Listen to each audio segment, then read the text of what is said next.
The state of our health, something we strive to improve and maintain, but sometimes inadvertently destroy.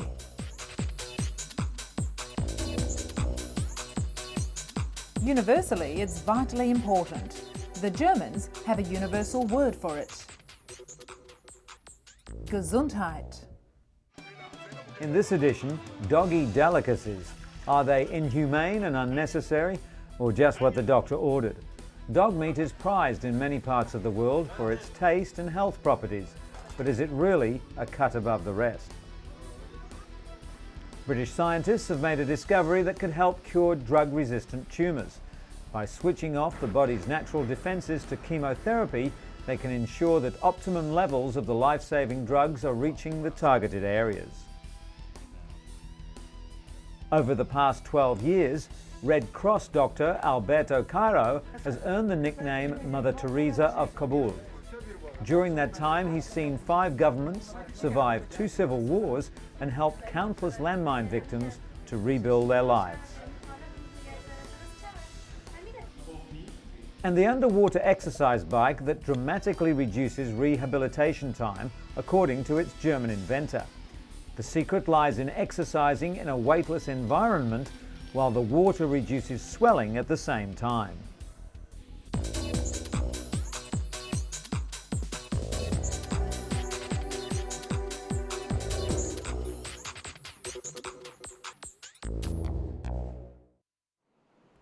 But first, Polly Henninger is one of over 6 million Americans who suffer from vertigo, an illness which literally turned her life upside down.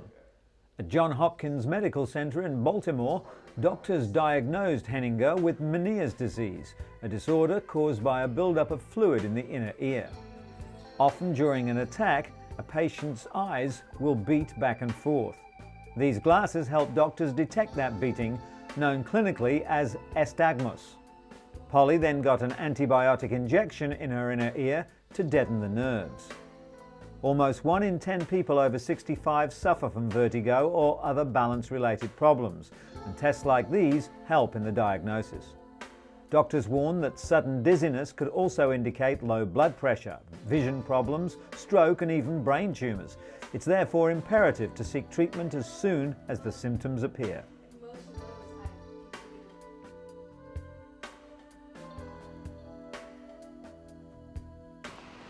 54-year-old Jean Carfora went deaf over a year ago. Suddenly there was silence when only days earlier she could hear a pin drop. The boy fell from the window. But thanks to a new method that mimics how ears hear in tandem, Jean will now rely less on lip reading and more on her hearing. The boy fell from the window. Close. The boy fell from the window. Surgically placed in the inner ear, a beeper-like device sends impulses to stimulate the auditory nerve so Jean can decipher sound. These cochlear implants aren't new, but tuning them to each other is. You got it? Bill Shapiro, an audiologist at New York University, is working with Jean, the first patient to undergo this procedure. The hope is that the wearer will be able to localize sound and hear better in noisy environments. Jean will probably never hear normally and is still considered hearing impaired, but doctors say she'll grow more accustomed to the implants in the coming months. Like Jean, 28 million Americans suffer from significant hearing loss, yet as many as 23 million don't wear hearing aids. Financial considerations and cosmetic concerns are the most common excuses. The Songbird is the world's first disposable hearing aid, a discrete device that works like a traditional analog hearing aid but costs just $40 versus the $600 to $2,000 charge for the standard hearing aid. To help boost the hearing loss in his left ear, Lawrence Dunson began using the disposable device. Now he sees doctors every 40 days when the battery expires. For Lawrence, the Songbird truly marks the dawning of a new era. The disposable hearing aid is not suitable to all patients, particularly those with serious medical conditions, and because they're not custom fitted, some people are physically unable to use them. A digital version should be on the market within the next 3 years.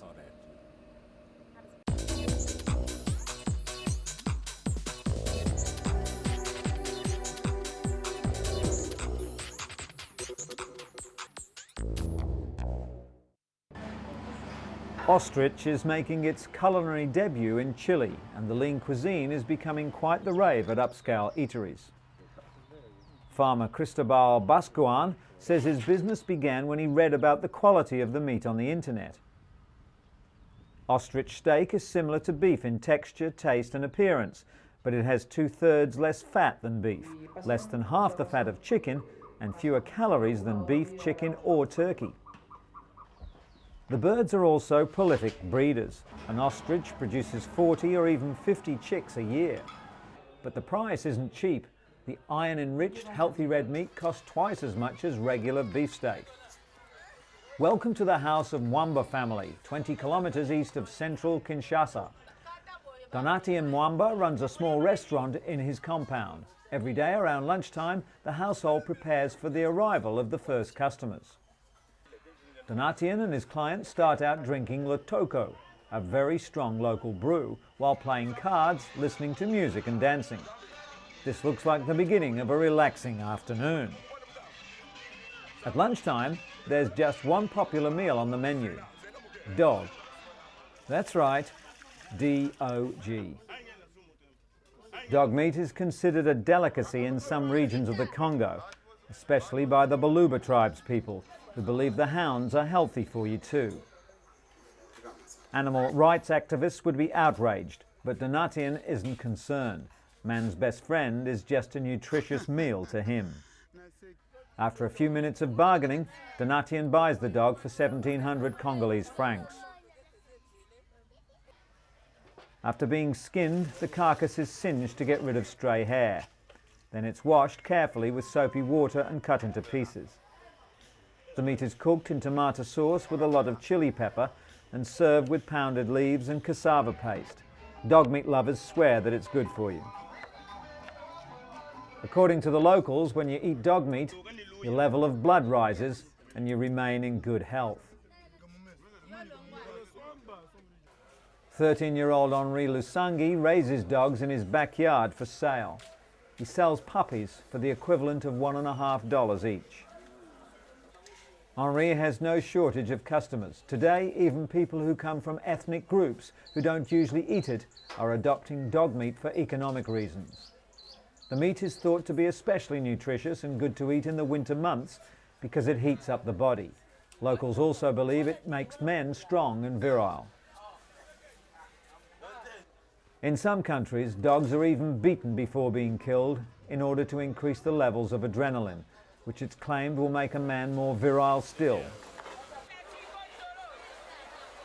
With hardly a health regulation to speak of, the Congo can be a very risky place for a meal, but people like Donatien and his loyal customers, who swear by the health-giving properties of the food, aren't about to give it a second thought.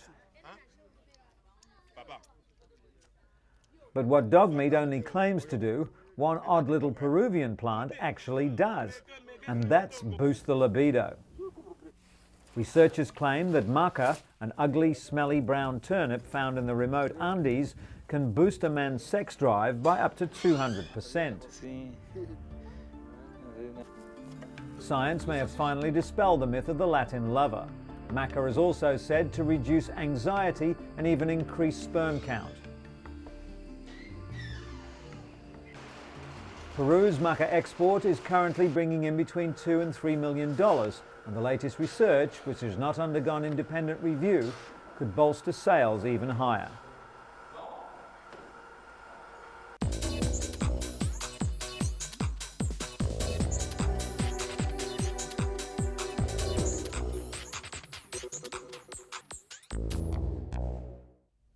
Researchers at Boston's Children's Hospital believe they've discovered a new kind of cancer.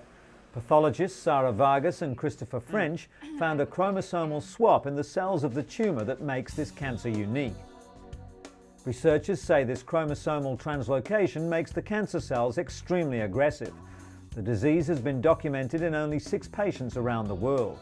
It started out with a simple sore throat for 13-year-old Isabella Calder, but nothing helped. Aggressive chemotherapy and radiation failed, and Isabella died 5 months later. Researchers are well on the way to locating the genes on the chromosomes where the abnormality occurs. This could lead to treatments for this and possibly other cancers. The real challenge will be to figure out why these genes break apart in the first place and how to halt the process once it's begun. To Queensland, Australia, the Sunshine State. But it's not all fun in the sun. 1 in 17 Queenslanders develops melanoma, the highest skin cancer rate in the world. Some people are especially vulnerable because of their genetic makeup. According to Dr. Rick Sturm of the University of Queensland, the gene that determines red or ginger hair, when coupled with a known skin cancer gene, vastly increases the risk of melanoma, and a cancer develops at a younger age. Hair colour isn't the whole story. Genetics can play tricks. People can carry the red hair gene and not have red hair. Childhood testing would give an early warning of a person's genetic predisposition to melanoma, but it can't determine how people will behave. Whether we have the gene or not, doctors advise that it's how well we protect ourselves in the sun that determines whether we face much risk or not. After discovering several growths on his skin, Jim Latrude began using a cream normally prescribed for external warts. Known as Aldara, it's been found to be effective in clearing up skin cancer. The cream works by boosting production of certain naturally occurring proteins which help healing. Jim has had patches of non-melanoma cancer for 8 years. He used to have them surgically removed, but now prefers the cream. Unlike surgery, the cream treatment retains the skin's pigment, so the treated area is protected from the sun. Clinical trials have shown Aldara to be 90% effective at treating non-melanoma skin cancer, and it's hoped it'll gain FDA approval in around 2 years' time. And scientists at the Imperial College in London claim they've made a discovery that could cure drug-resistant cancerous tumours and save thousands of lives. Most types of cancerous tumours respond to chemotherapy, but they can later develop resistance to drugs, which makes effective treatment difficult. A key protein has now been identified which actually fights against treatment.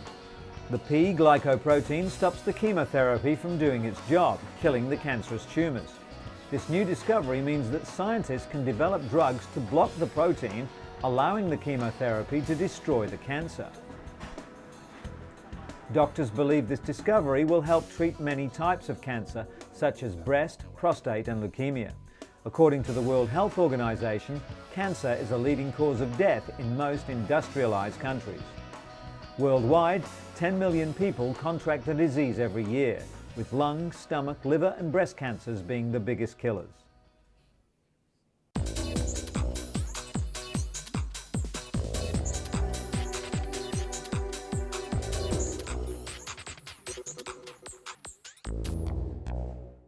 Afghanistan has more landmines than any other country in the world. It's estimated that up to 8 million of the deadly weapons still lie in wait. The US campaign to rout out the Taliban inadvertently forced thousands of refugees to flee their villages, often straight into minefields. As a result, the number of injuries and deaths suddenly skyrocketed. A visit to an orthopedic centre in Kabul illustrates the human cost of 23 years of war in one of the world's poorest nations. In just the past 12 years in Afghanistan, Alberto Cairo has seen 5 governments survive 2 civil wars and helped countless people disabled by landmines and rockets to build their lives. Through the bloody warlord era after the Soviet withdrawal and the austere years of Taliban rule, the flamboyant Italian has worked as head of the International Committee of the Red Cross Orthopedic Project, earning the name Mother Teresa of Kabul. His centre treats around 300 invalids a day, 80% of them landmine victims, and often treatment, training and counselling to help them reintegrate into society. Cairo and his staff encourage their patients to learn to walk again with prostheses and go on with their lives, not to think that their lives are over, as so many do. Before the bombing, around 90 people a month were killed or maimed by landmines. The number now stands at over 550. Half the victims die before reaching what few medical facilities still exist, so in reality, these patients are the lucky ones. Since it began in Kabul in 1988, the International Committee of the Red Cross Orthopedic Project has also opened centres in Herat, Mazar-e-Sharif, Jalalabad, Gulbahar and Faizabad. The Kabul centre operated during the decade-long Soviet occupation, when most of the minefields were first laid out, and continued its work through the Taliban era, not least because of some of its patients were Taliban, although men had to be strictly segregated from women.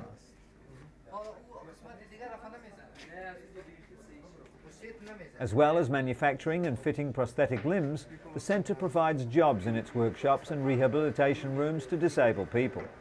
According to Cairo, himself a former lawyer from Turin who retrained as a physiotherapist to join the Red Cross project, the centre only employs disabled people as a form of positive discrimination.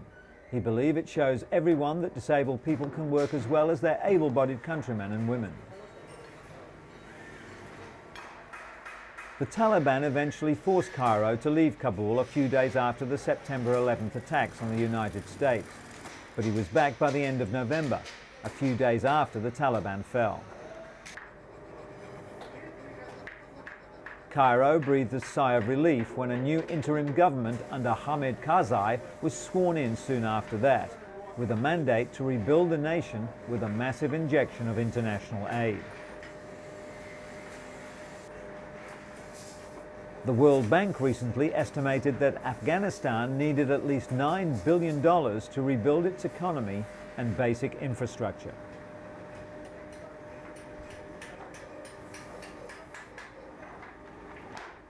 Following a year of terrorism, war and devastating natural disasters, the British Red Cross is aiming to raise more funds to be used immediately for disaster situations.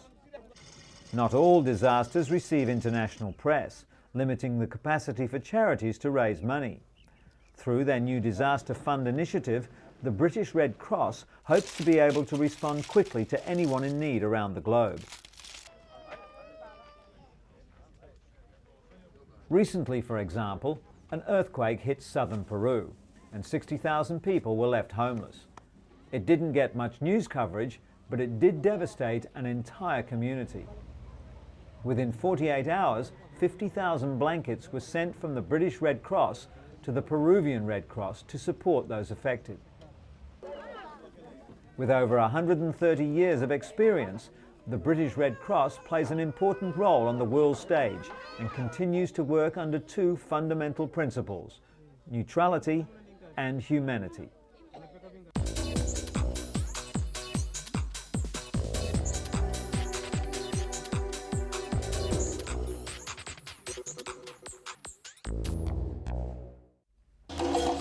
African dance coupled with step aerobics is helping Deborah Bono's students dance their way to health and fitness.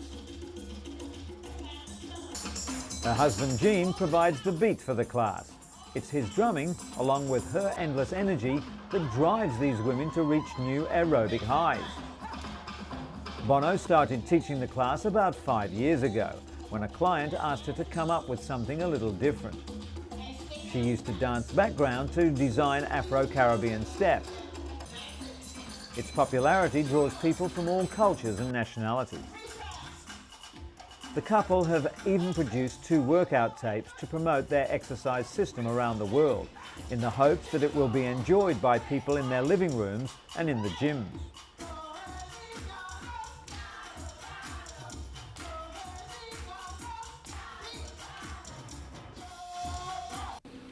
And speaking of gyms, a German doctor had borrowed some exercise equipment and modified it to treat injuries and other physical disorders. The underwater bicycle dramatically reduces rehabilitation time for patients with leg injuries. Martin Hartkop is one of Dr. Van Katten's patients. He recently underwent surgery for tearing his cruciate ligament while playing basketball. The ligaments hold the knees in place, providing stability and flexibility. Conventional rehabilitation takes about 14 weeks, and hydrotherapy is only introduced in the later stages. Patients are normally able to straighten their knees after 10 weeks, but studies show that people training on the underwater bicycle could flex their legs after just 6 weeks. The secret lies in exercising in a weightless environment. In other sports news, Impact Leisure International has developed a new ski slope surface, which will give skiers a softer, easier landing. The injury-free invention, known as playgrass, is made of 2 layers of geotextile material and is gap-free, which means fingers and thumbs can't get trapped in a fall. The company has already had considerable interest from Mexico, the Far East, and several European countries, including Italy, Spain, and Portugal. Those who've already tried the new slopes claim the surface offers more turning ability and is even more slippery than normal skiing, but without the bruising.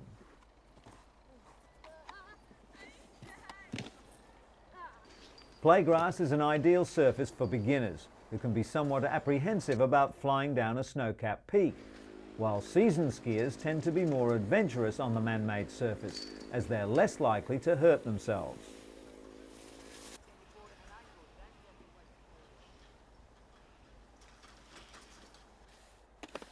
The company has had particular interest from America, where personal injury concerns have until now stopped the development of the dry ski slope industry.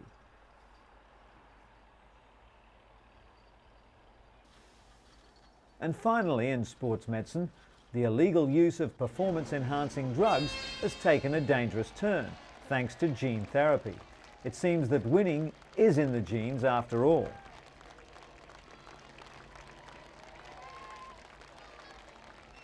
Scientists at University College London studying cardiovascular genetics have identified the first 7 genes associated with human performance. While their work is being designed to help those with serious illness, it's feared it could be illegally used by athletes. By understanding how these sporting genes work in regulating performance, opportunists might find pharmaceutical ways of enhancing the body, much like the human hormone EPO was copied and used by cyclists to enhance their strength, stamina, and riding ability.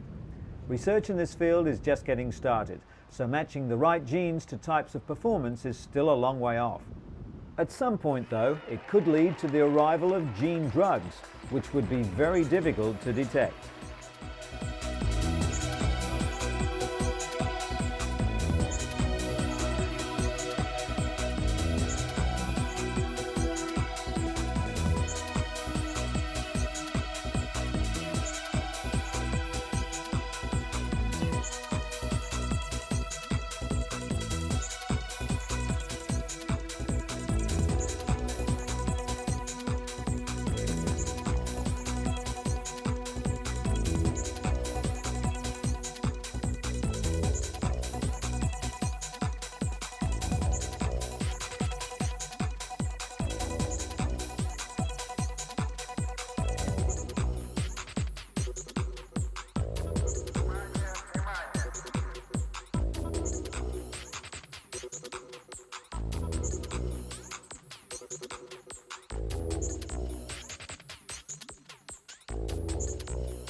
But first, imagine preparing a crack pipe as part of a new addiction therapy program.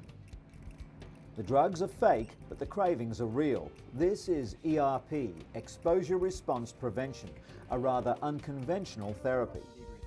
38-year-old alcoholic Elle begins her session with relaxation exercises. Then she repeats personalized mantras called cognitive scripts, which drum in the many reasons to quit. If I continue to use, I will die. If I continue to use, I will die. Then it's the hard part. She's confronted with the drug which ruined her life. ERP flies in the face of conventional therapy, but according to these addicts, the only way to beat their drug demon is to literally face it head on. Counseling isn't always enough for alcoholics, and some need medication too. A new study has called into question whether the popular drug naltrexone, often prescribed to recovering alcoholics to suppress their cravings, really works. Research in the New England Journal of Medicine found that older men who drank heavily for over 20 years often didn't respond to the drug. All volunteers in the study, whether they received the drug or a placebo, underwent individual counselling and were encouraged to attend Alcoholics Anonymous, a key component in treatment. The National Institutes of Health is funding several additional studies on new medications, most of which target specific areas of the brain that respond to alcohol. And speaking of drugs, a new study concluded that a popular vitamin supplement can actually be bad for you. The American Medical Association has indicated that too much vitamin A could double older women's chance of hip fractures. Most damaging was vitamin A found as retinol in vitamin supplements, fortified cereal, liver and fish oils. Vitamin A in the beta-carotene form of leafy green vegetables had no link. Researchers found that postmenopausal women with the highest total intake of retinol had double the risk of hip fractures than women with the lowest intake. Doctors aren't sure why, but some think that too much retinol vitamin A either inhibits the body's calcium absorption or affects bone cell production. Doctors advise patients to continue taking multivitamins as they can prevent other diseases. Patients should also choose beta-carotene sources of vitamin A or limit their retinol sources to 500 micrograms a day. Speaking at a news conference in Berlin, German and American lawyers announced their plans to bring forward an amended class action against Bayer Pharmaceuticals in the United States. Bayer's cholesterol-reducing medication Lipobay has allegedly led to the deaths of at least 50 people worldwide and to health defects in at least 2,000 patients.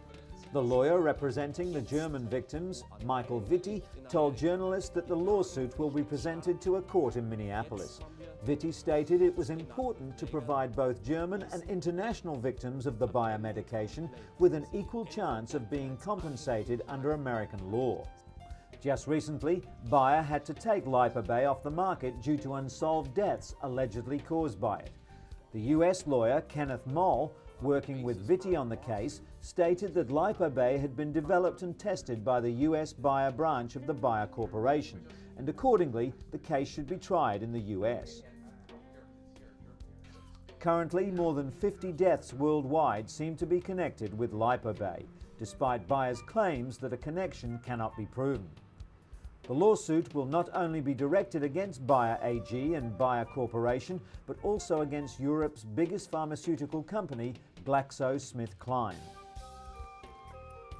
SmithKline Beecham has been accused of having participated in the sale and marketing of Lipobay in the US throughout the past decade.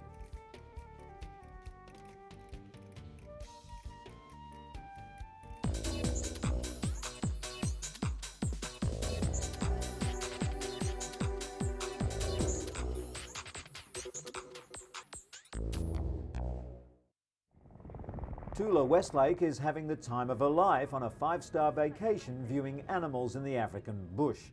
But her trip is more than just relaxation. She's one of the growing number of scalpel safari tourists coming to South Africa for a nip and tuck, and then recuperating while on safari. A few days earlier, she went under the knife in a Johannesburg clinic. During 5 hours of surgery, she had a breast lift and enlargement, plus a tummy tuck and liposuction. Tula was thrilled with the results and felt she got value for money. Patients first relax at luxurious hotels before entering hospital for their cosmetic surgery. During this procedure, an inch of skin was removed from either side of the face and the muscles were pulled back. It's not going to be painful. The patient recovers in hospital before the safari begins. The mix of adventure and cosmetic enhancement is bringing much needed revenue to the beleaguered South African economy. And the future has arrived for those who can afford it at a Mexico City hospital, where Zeus, a surgical robot, can remove abdominal tumors with surgeons operating at long distance and with minimum invasion. Zeus became operable in Mexico City last September, and is the same robot used in the first ever long-distance surgery in which a doctor in New York removed the spleen of a patient in Strasbourg, France, some 6,000 miles away. Zeus and 3 other new devices make up a family of robots used in minimally invasive surgeries. With high-precision instruments, doctors work through 5 to 10 millimeter incisions instead of fully exposed abdomens. Popular wisdom advises against starting anything at midpoint, but surgery starting at the navel makes it easier to introduce a camera to the abdomen. The technique has been refined to the point of having this procedure performed as routine. Sitting at a chair in front of the controls, surgeons maneuver the robotic arms to remove damaged tissue, suture the cut and return the stomach to its proper position.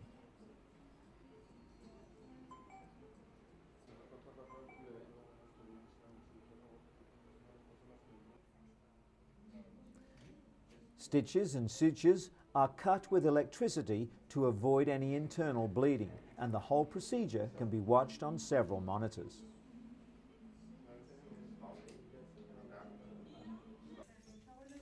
Surgery concludes successfully, while 30 similar procedures are pending approval all around the world. And our surgical rounds end today with a tall order from a short woman. We're at the Sinai Hospital in Baltimore, Maryland, where internationally known surgeons Dr. Paley and Dr. Hetzenberg will perform a limb lengthening procedure on 20-year-old Meredith Jones. Meredith suffers from achondroplasia or dwarfism and stands 127 centimetres tall, but over the next 3 years she hopes to grow 25.4 centimetres taller. During the procedure, Paley will place 3 screws into Jones's humerus bone. To aid in the procedure, doctors will rely on imaging technology to show them the exact placement of the screw.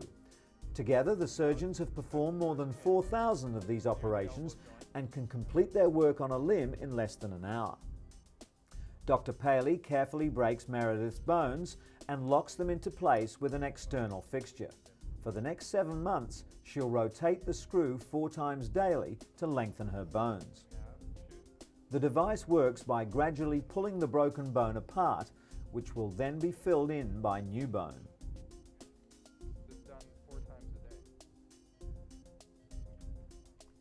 The stark contrast between these 2 young women, a former patient who's completed the 3-year limb lengthening process and another patient just beginning the procedure, shows the dramatic results of this cutting-edge surgery.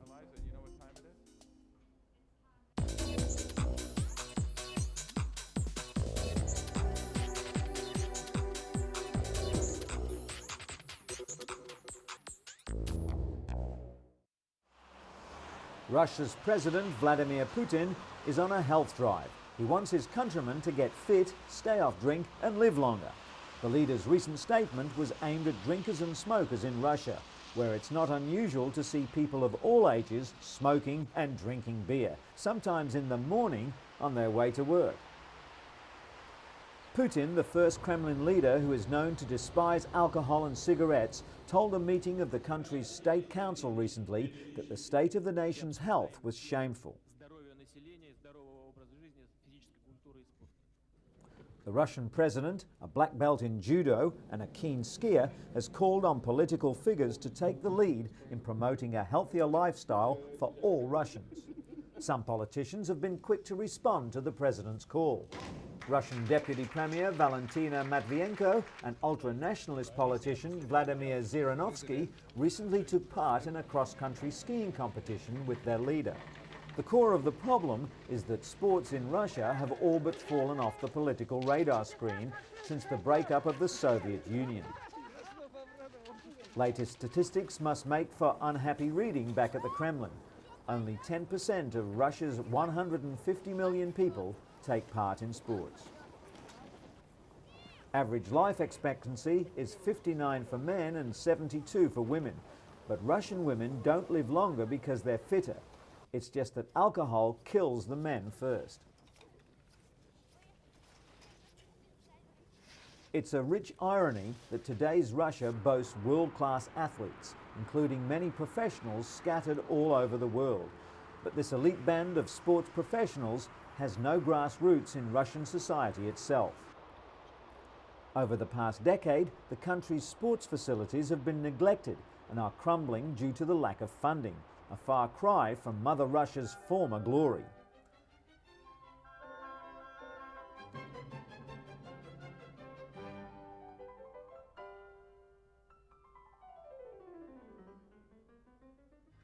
Today, a small but growing middle class is pumping iron. They clearly think that a fitness club membership is money well spent. At this expensive Moscow health club, members believe they're adding at least an extra 5 to 10 years to their lives.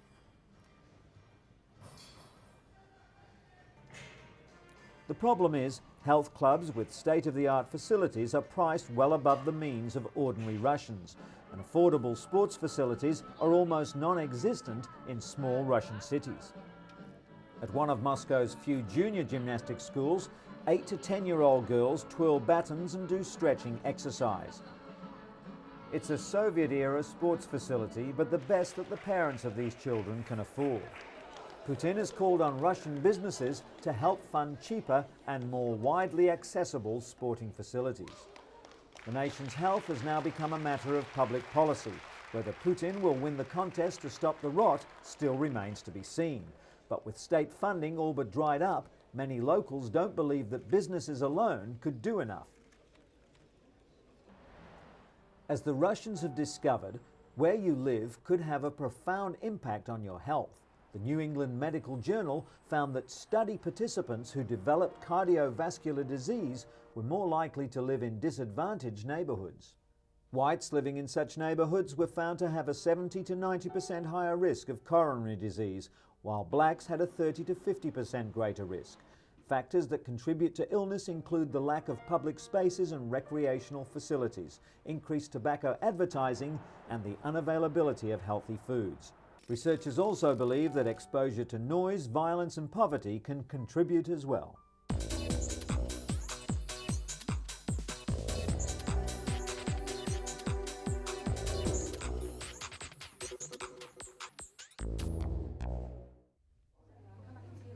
Modern hospices offer people with incurable diseases professional medical help to control pain and, just as importantly, emotional support for themselves and their loved ones. But it wasn't always like this. In the 1940s, patients and their families were often distressed by a hospital system which wasn't set up to care for the terminally ill. Working as a nurse back then, Dame Cicely Saunders found little help available for patients with terminal illness. She decided to devote her life to improving care for the dying. She even trained as a doctor, researching new ways to control pain. In 1967, Dame Cicely founded St Christopher's Hospice in South London. It was the world's first teaching hospice, combining clinical care with teaching and research, as it still does today. St Christopher's cares for over 1,600 patients a year. Some are admitted to the 50-bed inpatient unit, but most are cared for at home by the doctors, nurses and social workers of the hospice's home care teams, an innovation pioneered by this hospice. Since its foundation, St Christopher's has been at the forefront of research for the care of the dying, which has now developed into a recognised medical specialty, palliative medicine. The regular and safe giving of oral morphine to control pain was first done at this hospice. 1 day a week, inpatients and those cared for at home are offered activities at the day centre, including craft work, aromatherapy, painting and creative writing. The aim is to counter the feelings of helplessness and isolation that chronic illness can produce. A resident artist offers coaching and advice. He can even bring a patient's artistic vision to reality if they're too weak to hold a brush. The centre also offers more formal art therapy sessions to help people to get in touch with feelings they may not be able to otherwise express. It's also about getting people in touch with their strengths as well. The supportive and positive atmosphere of the hospice comes as a welcome surprise to many who come here. Over 50,000 health professionals have passed through the various palliative care training schemes run by the hospice, and despite the vast number of books, journals and reports available, they find that the patients are still the best teachers. Now there's a growing interest in the needs of the dying in developing countries, especially with the increasing burden of AIDS-related deaths. 70% of the world's hospices are now in developing countries, and St Christopher's offers training for all. The idea is to take the latest research based on clinical experiences and adapt them to various communities around the world.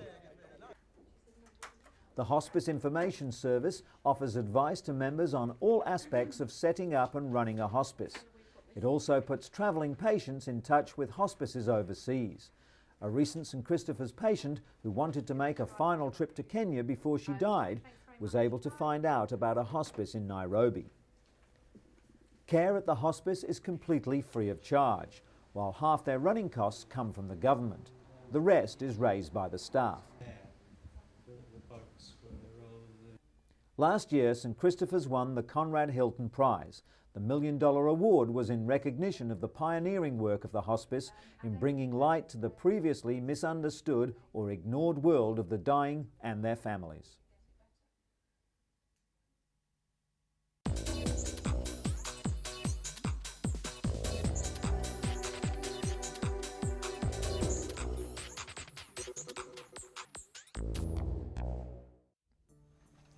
Each year, more than 220,000 people die of sudden death in the United States due to cardiac arrest.